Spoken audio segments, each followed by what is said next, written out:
From the 16th century onwards, members of the European aristocracy developed a strong interest in East Asian things, and non-textual representations of China were eagerly collected throughout Europe. In their cabinets of curiosities, European rulers stole a wealth of information from the wider world. There are many testimonies of the interest aroused by the presence of Chinese artifacts like desks, chairs, cupboards, paintings, silks, porcelains and books, both in the Mediterranean and in the northern countries. Mention of Chinese things had been included in the Portuguese texts throughout the 16th century, and from the late 1570s they began to appear in the Spanish texts. In the first letters coming from the Spanish governor in the Philippines, he names painted boxes among the many items that the Chinese were bringing to Manila. Escalante, in 1577, mentions many of them, and Mendoza notes that Chinese beds and tables, as well as painting, were already in Spain in 1582. The fascination for Chinese porcelain in Europe will last for centuries, to the point that China is the name for the ware that is still in use today. Europeans coveted it for its brilliancy, transparency, and crystal-like sound. But in contrast to the Islamic use of Chinese porcelain, the European imports were mostly displayed as decorative pieces. First exhibited in the palaces, blue and white porcelain also found its way to the high middle-class houses, where it became an ostentatious luxury object. The latest Chinese object to reach Europe were books.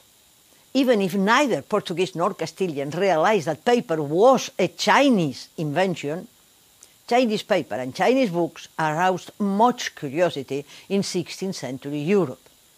The travelers were amazed by the ubiquitous bookshops, by the cheapness of the book, and by their omnipresence, though they found the Chinese paper of very bad quality, too thin to be written on both sides and too yellowish. The first Chinese books were first seen in Europe just before the middle of the 16th century. Paolo Giovio, in his Historia sui temporis, published in 1550, says that the King of Portugal made the present of a Chinese book to the Pope. We know that João de Barros, the Portuguese author of Décadas de Asia, had many Chinese books by the mid-century in his personal library, and both Escalante and Mendoza affirm having seen them in the court of Lisbon, in El Escorial, and in Rome. Europeans were struck by the fact that these books were printed. That's what prompted Rada and Mendoza to insist on their claim that printing was first invented in China, from where it was introduced to the West.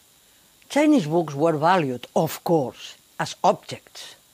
European curiosity centered on their paper and their characters. Paper and books were by then much more rare and more expensive in Europe than in China. The French writer Montaigne saw one of these books in the Vatican Library, and he included some critical comments about their paper in his highly influential writings. That also proves that he had access to Mendoza's book, from where he copied the few sentences that covered this subject immediately after its publication. If the paper aroused their interest, so did the Chinese characters that appeared on it, and it was not long before they tried to copy them. The first 3 Chinese characters to be published in Europe were first included in Escalante's book. Escalante, who never went to China, might have seen those characters in some of the maps that were sent from China in 1572 and 1574, one of them translated by Rada. Even if highly corrupted, Escalante's rendition of the Chinese characters for heaven, king, and city will greatly impress the European audience. From Escalante's book, those characters were copied twice. First by a Portuguese cosmographer called Barbuda, who wrote the description of China in Ortelius' Theatre Orbis Terrarum, published in 1584, and also by González de Mendoza in his text in 1585. Escalante, Mendoza, Barbuda, and Ortelius had never been to China. But in the last decades of the 16th century, with Serica and Cathay already belonging to the past, China itself was beginning to make its way to the West.